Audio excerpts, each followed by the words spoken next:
Normal দেখতে এমন তিনটি পিকচার যার পেছনের কাহিনী জানলে আপনারও হোশ উড়ে যাবে। নাম্বার 3, এই সেলফিটি বেঙ্গালুরুতে কিছু স্টুডেন্ট একটি পুকুরে স্নান করার সময় তুলেছিল, কিন্তু পরে যখন এই পিকচারকে দেখা হয় তখন জানা যায় তাদের মধ্যে একটি ফ্রেন্ড সেখানে মিসিং ছিল, যাকে এই পিকচারের পেছনে পরিষ্কার ডুবতে দেখা যাচ্ছে।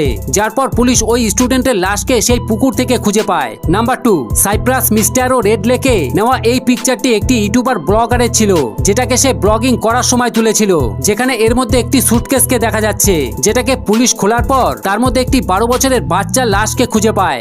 নাম্বার 1, তো এই পিকচারটিতে স্টিভেন নামের এক ব্যক্তি নিজের গার্লফ্রেন্ডকে সমুদ্রের ভিতর রিং দিয়ে তাকে বিয়ের জন্য প্রপোজ করে, আর অপরদিকে তার গার্লফ্রেন্ড একটি কেবিনের উইন্ডো থেকে তার প্রপোজাল অ্যাকসেপ্ট করে নেয়, আর সাথে স্টিভেনকে দ্রুত জল থেকে বেরিয়ে আসতে বলে। কিন্তু স্টিভেন জল থেকে কখনো বাইরে আসে না, শুধু বাইরে আসে তার লাশ, কেননা জল থেকে ওপরে আসার সময় অক্সিজেনের অভাবে তার প্রাণ চলে যায়। নর্মাল দেখতে এমন তিনটি পিকচার যার পেছনের কাহিনী জানলে আপনারও হোশ উড়ে যাবে। নাম্বার 3, এই সেলফিটি বেঙ্গালুরুতে কিছু স্টুডেন্ট একটি পুকুরে স্নান করার সময় তুলেছিল, কিন্তু পরে যখন এই পিকচারকে দেখা হয় তখন জানা যায় তাদের মধ্যে একটি ফ্রেন্ড সেখানে মিসিং ছিল, যাকে এই পিকচারের পেছনে পরিষ্কার ডুবতে দেখা যাচ্ছে।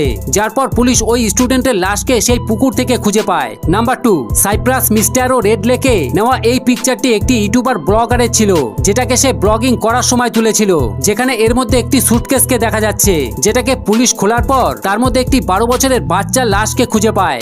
নাম্বার 1, তো এই পিকচারটিতে স্টিভেন নামের এক ব্যক্তি নিজের গার্লফ্রেন্ডকে সমুদ্রের ভিতর রিং দিয়ে তাকে বিয়ের জন্য প্রপোজ করে, আর অপরদিকে তার গার্লফ্রেন্ড একটি কেবিনের উইন্ডো থেকে তার প্রপোজাল অ্যাকসেপ্ট করে নেয়, আর সাথে স্টিভেনকে দ্রুত জল থেকে বেরিয়ে আসতে বলে। কিন্তু স্টিভেন জল থেকে কখনো বাইরে আসে না, শুধু বাইরে আসে তার লাশ, কেননা জল থেকে ওপরে আসার সময় অক্সিজেনের অভাবে তার প্রাণ চলে যায়।